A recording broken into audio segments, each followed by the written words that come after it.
पटना में प्रतिबंधित क्षेत्र में लाठीचार्ज के बाद भारतीय जनता पार्टी हस्ताक्षर अभियान की शुरुआत करने जा रही है प्रतिकार के लिए।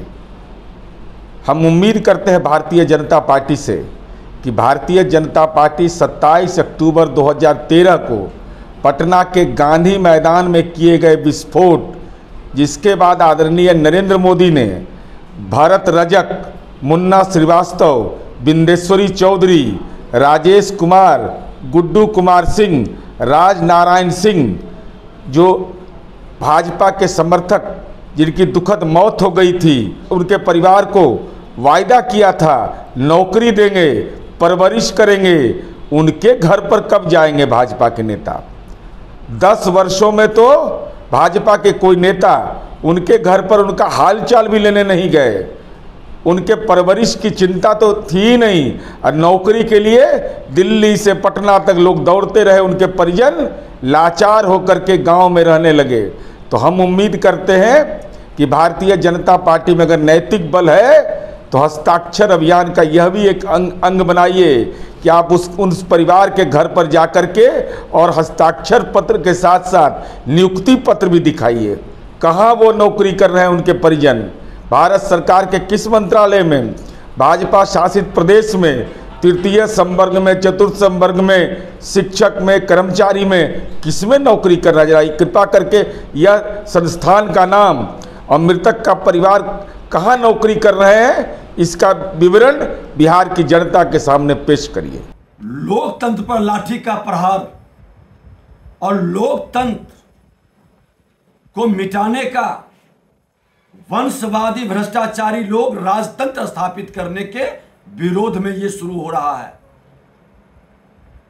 शांतिपूर्ण लोकतंत्र में जो अधिकार है विरोध करने का, गलत नीतियों का, आपके गलत नीयत का, आप उस पर लाठी प्रहार कर करके लोगों के लहू बहा करके हमारे कार्यकर्ता शहीद हो गए।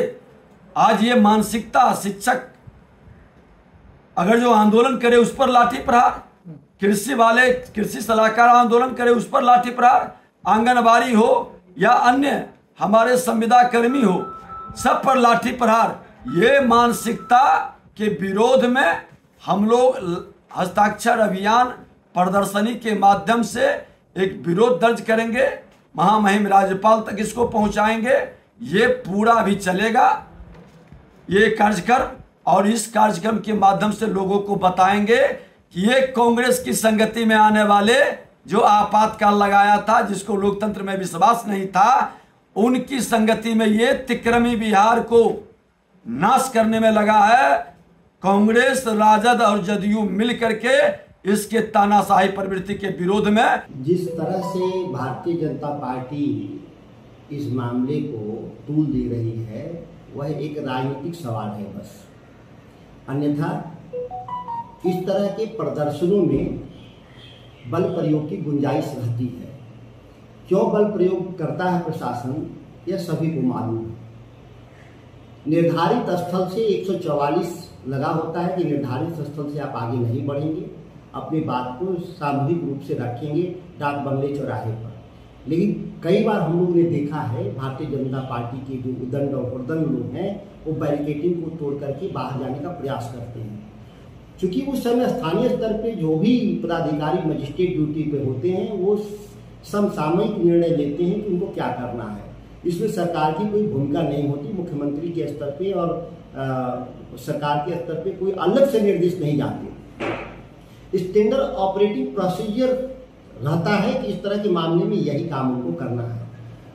अब भारतीय जनता पार्टी इसलिए तूल दे रही है कि उनको लगता है कि केंद्र में उनकी सरकार है और उनका राज्यपाल इनका बिहार में है, तो एक सरकार को बदनाम करने के हथगंडा के तौर पे इस सब अभियान को चला रहे हैं।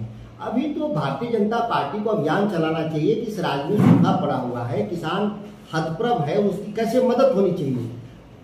सामूहिक प्रयास, विपक्ष का काम केवल सत्ता पक्ष का आलोचना नहीं होता।